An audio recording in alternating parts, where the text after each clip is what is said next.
बहुत से लोग समझते हैं कि जब फ़खर ज़मान इंजर्ड हुए, बाद में आपने मोहम्मद हारिस को लिया, तो उनकी 4 मैचेस में 3 इनिंग्स बड़ी शानदार रहीं, मगर उस वर्ल्ड कप के बाद वो सिर्फ 4 मैच खेल पाए।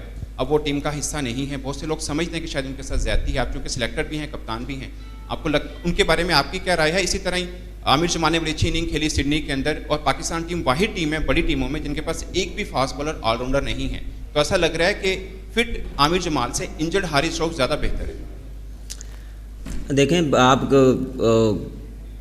टेस्ट मैच की परफॉर्मेंस से आपको रिलेट करें उसको कि वो T20 में वैसा खेले, क्योंकि देखें उस नंबर पे आपको बहुत प्योर आपको ऑलराउंडर चाहिए, और उसके लिए आपको पूरा जो एक जो बैट्समैन है, क्योंकि वो फिनिशर के तौर पे आपको जाना जाता है उस दौरान, अगर उस नंबर पे खेला बिल्कुल जिस तरह उसने इनिंग खेली, फाइन जो है वो ऑलराउंडर है। टाइम लगेगा थोड़ा सा उसको और खेलेगा तो और जो है वो और पॉलिश होगा।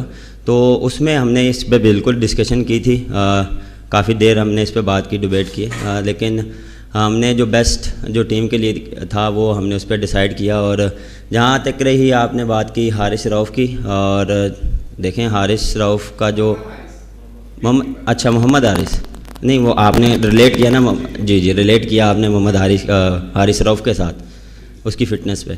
देखें जहाँ तक उसकी बात रही है तो फ़िटनेस उसकी माशाल्लाह बहुत इम्प्रूव है। मैं एक्सपेक्ट नहीं कर रहा था ऑनेस्टली कि वो इतना जल्दी रिकवर करेगा, बॉलिंग करेगा, और वो बहुत कीन है। जो अच्छी चीज़ है जो उसको एज अ प्लेयर और एज अ प्रोफेशनल आप ये चीज़ आप में होनी चाहिए कि यार मुझे जो भी है मुझे कम बैक करना है, मुझे टूर्नामेंट करीब आ रहा है, मैचेस करीब आ रहे हैं, तो उसके जब भी बात होती है वो हमेशा पॉजिटिव और कीन बात करता है।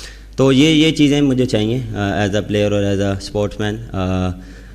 जब भी आपका प्लेयर कोई पॉजिटिव बात करता है, आई नो कि उस पर प्रेशर है बैक आने पे, और उस पर जो क्योंकि बातें बहुत हो रही हैं, इंजर्ड है, पता नहीं कैसा रिस्पॉन्स करेगा। लेकिन रिस्पॉन्स तो मेरे भी हाथ से बहुत अच्छा करेगा, क्योंकि जब आप रेस्ट के बाद आते हैं, जब आप प्रॉपर अपने आप को रेस्ट देते हैं मेंटली फिज़िकली, तो आप आके एक डिफरेंट इम्पैक्ट डाल सकते हैं। तो वो मुझे जो है वो जो हमने जो डिस्कशन की थी वो यही थी। और रहा हारिस विकेट कीपर,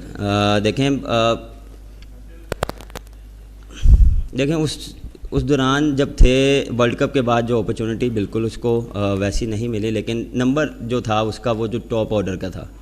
अब टॉप ऑर्डर में जो है वो आप देख लें, मैं हूँ, रिजवान है, सैम है, फ़खर है, तो बिल्कुल उसको अपॉर्चुनिटी मिली, लेकिन अपॉर्चुनिटी उसको PSL में मिली थी। PSL में उसको अपॉर्चुनिटी मिली जिस तरह उसको एग्जीक्यूट करना चाहिए था, अनफॉर्चुनेटली उससे नहीं हुआ। ये नहीं कि वो बुरा प्लेयर है, टाइम आता है ऐसा, हर बंदे पे आता है, हमारे पे भी आता है, लेकिन फिर हमने उस पर डिस्कशन की कि क्या हम उसको कहाँ खिलाएंगे, क्योंकि अगर वो खेलेगा भी या उसको टीम में भी रखते तो वो लोअर मिडल ऑर्डर पे खेलता। तो ये डिस्कशन, क्योंकि हम बहुत जल्दी उस पर ना कंपैरिजन और वो करते हैं कि यार इसको ये नहीं हुआ तो क्यों नहीं हुआ, तो आप ज़रा थोड़ा सा ये भी देखें कि वो किस नंबर पे खेलता है। तो वो थोड़ी चीज़ें हम डिस्कशन करते हैं कि यार उस नंबर पे या किस नंबर पे हमें ज़रूरत है, हमें पाकिस्तान की टीम को ज़रूरत है, तो वो डिस्कशन होती है। जो बेस्ट पॉसिबल होता है वो हम उसके साथ जाते हैं।